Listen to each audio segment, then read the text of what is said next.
पता है, हर पल, हर एक सेकंड हमारे शरीर पर हमला हो रहा है। और ये कोई छोटे मोटे हमले नहीं है, बल्कि अरबों खरबों छोटे छोटे दुश्मनों का हमला है। ये कोई कहानी नहीं, बल्कि हमारे अंदर चल रही एक सच्चाई है। लेकिन घबराने की कोई जरूरत नहीं है, क्योंकि हमारे शरीर के अंदर एक बहुत ही कमाल की, एक बहुत ही कॉम्प्लेक्स सेना तैनात है, जो हमें बचाने के लिए हमेशा तैयार रहती है। तो चलिए, आज इसी सेना की एक जबरदस्त लड़ाई की कहानी देखते हैं। तो कहानी शुरू होती है एक बहुत ही आम सी घटना से। सोचिए, कहीं पर कोई जंग लगी कील पड़ी है और उससे हल्का सा कट लग जाता है।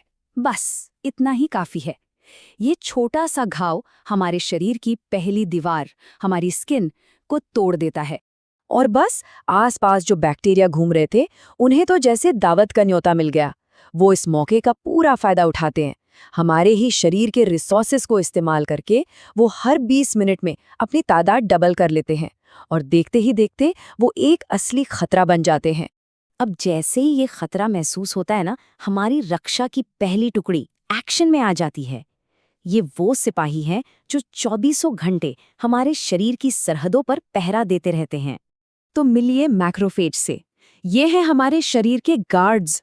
ये इतने बड़े और ताकतवर सेल्स होते हैं कि ये घुसपैठियों को सीधा निगल जाते हैं और फिर अपने अंदर मौजूद एंजाइम से उन्हें खत्म कर देते हैं। और हाँ, ये लड़ाई की जगह पर सूजन भी पैदा करते हैं, ताकि मदद आसानी से पहुंच सके।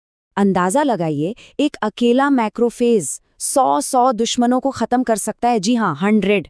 इनकी इसी ताकत के वजह से हम रोजाना होने वाले न जाने कितने छोटे मोटे इन्फेक्शन से बचे रहते हैं। लेकिन अगर हमला बहुत बड़ा हो, तो बेचारे मैक्रोफेज अकेले क्या क्या करेंगे? जब हालात काबू से बाहर होने लगते हैं, तो वो मदद के लिए सिग्नल भेजते हैं, एक तरह का इमरजेंसी कॉल, जो खास मैसेंजर प्रोटीन्स के जरिए भेजा जाता है। और इस इमरजेंसी कॉल का जवाब कौन देता है? न्यूट्रोफिल्स। ये इम्यून सिस्टम के सबसे खतरनाक, सबसे आक्रामक सिपाही हैं। इन्हें आप बर्जर्कर्स भी कह सकते हैं। ये खून में अपनी ड्यूटी छोड़कर सीधा लड़ाई के मैदान में कूद पड़ते हैं। अब न्यूट्रोफिल्स की लड़ाई का तरीका बड़ा जबरदस्त है, लेकिन खतरनाक भी। वो बैक्टीरिया को फंसाने और मारने के लिए जाल बिछाते हैं, लेकिन इस मारकाट में हमारे अपने हेल्दी सेल्स भी मारे जाते हैं।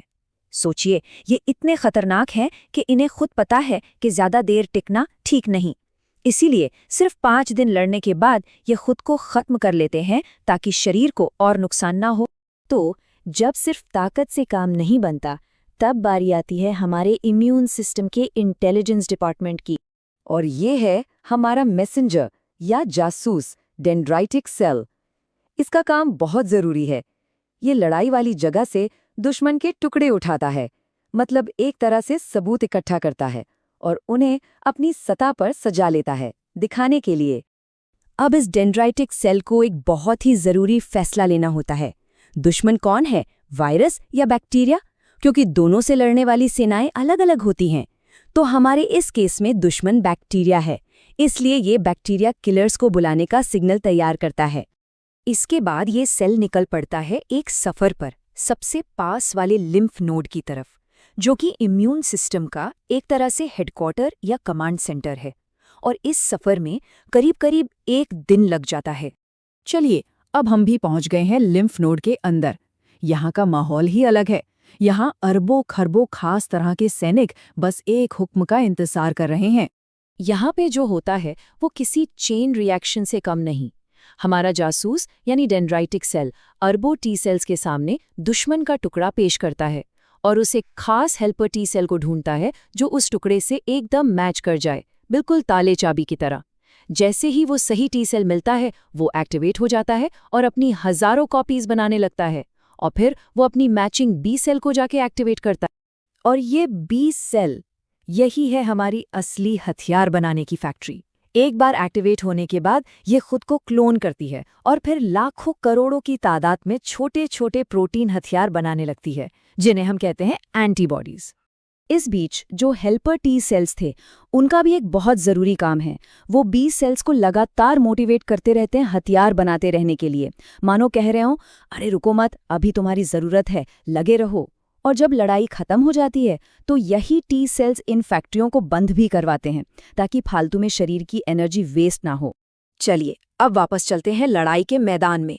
वहां हालात अब भी बहुत नाजुक हैं, लेकिन अब सबसे बड़ा और सबसे ताकतवर हथियार बस पहुंचने ही वाला है। और फिर वो आ ही जाते हैं, अरबों खरबों एंटीबॉडीज एक सुनामी की तरह पूरे बैटलफील्ड में छा जाते हैं। ये है हमारी डिफेंस की दूसरी और सबसे निर्णायक लहर, जो लड़ाई का पासा पलट कर रख देगी। एंटीबॉडीज के काम करने का तरीका बहुत स्मार्ट है। ये कई काम एक साथ करते हैं। ये बैक्टीरिया को सीधा सीधा बेकार कर देते हैं, उन्हें एक तरह से स्टन कर देते हैं ताकि मैक्रोफेज जैसे सेल्स उन्हें आसानी से पकड़कर खा सके।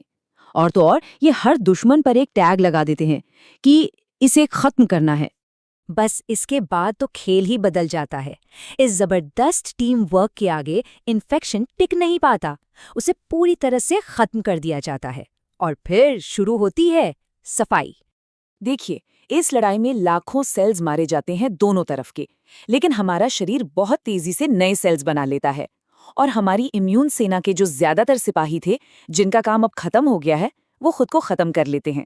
ये एक तरह की कुर्बानी है ताकि शरीर के रिसोर्सेज बचे रहें। लेकिन हाँ, कुछ पुराने अनुभवी सैनिक पीछे रह जाते हैं। इन्हें हम कहते हैं मेमोरी सेल्स। ये इस लड़ाई की याद हैं, उसकी विरासत हैं।